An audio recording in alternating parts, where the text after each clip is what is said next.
In the heart of a desolate valley, where the sun rarely broke through the heavy clouds, lay the village of Hollow Creek.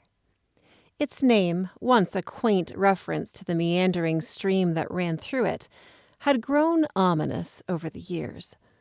The villagers spoke in hushed tones about the nights where the fog rolled in thick, wrapping the homes in a suffocating embrace.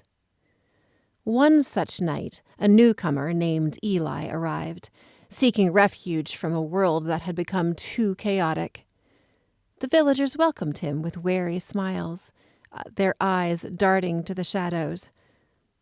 "Stay close to the fire," an old woman advised, "and don't wander after dark."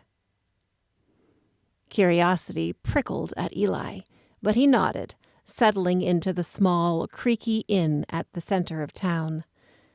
As night fell, he could hear the whispers of the villagers outside, their laughter swallowed by the thick fog. After a few nights, the whispers grew louder, more frantic. Eli learned of the Whistler, a figure that stalked the village during the foggy nights, luring residents into the woods with an enchanting melody. Those who followed never returned.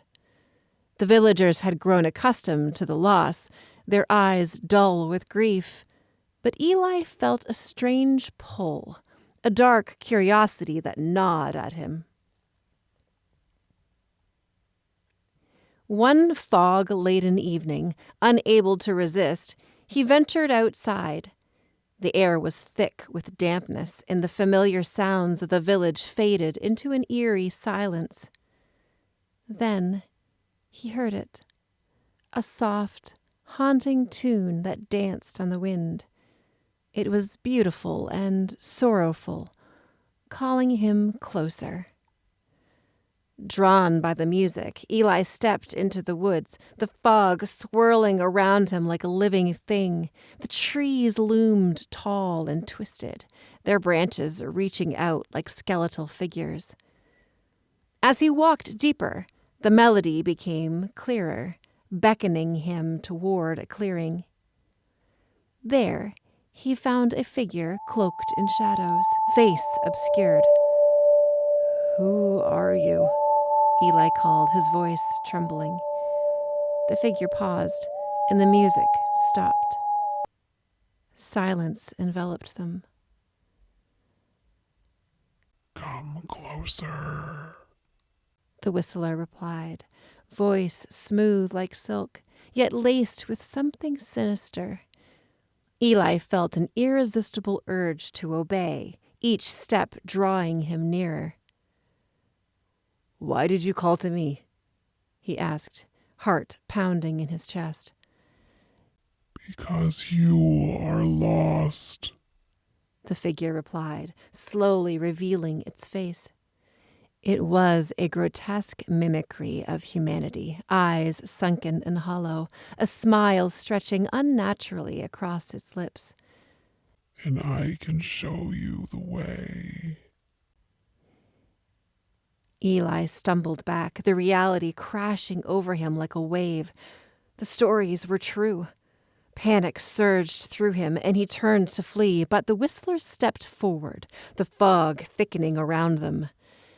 "You can't escape the truth," it hissed, voice dripping with malice. "You've always belonged to me." As he ran, the fog closed in, swirling with a life of its own, disorienting him.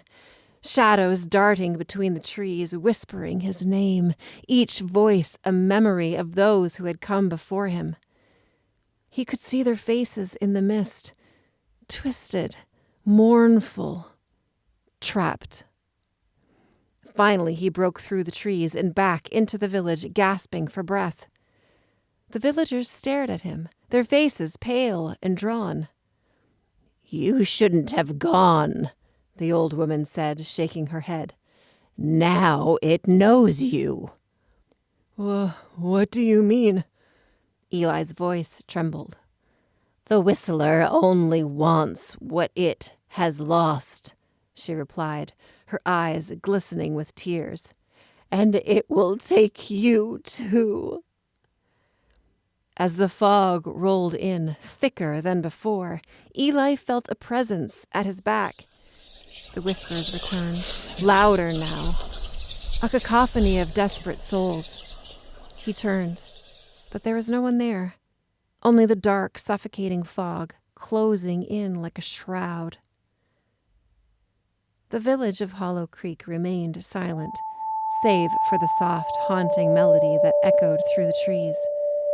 And when morning broke, the villagers would find another empty house, another lost soul claimed by the whistler, forever haunting the woods, waiting for the next curious heart to lure into the darkness.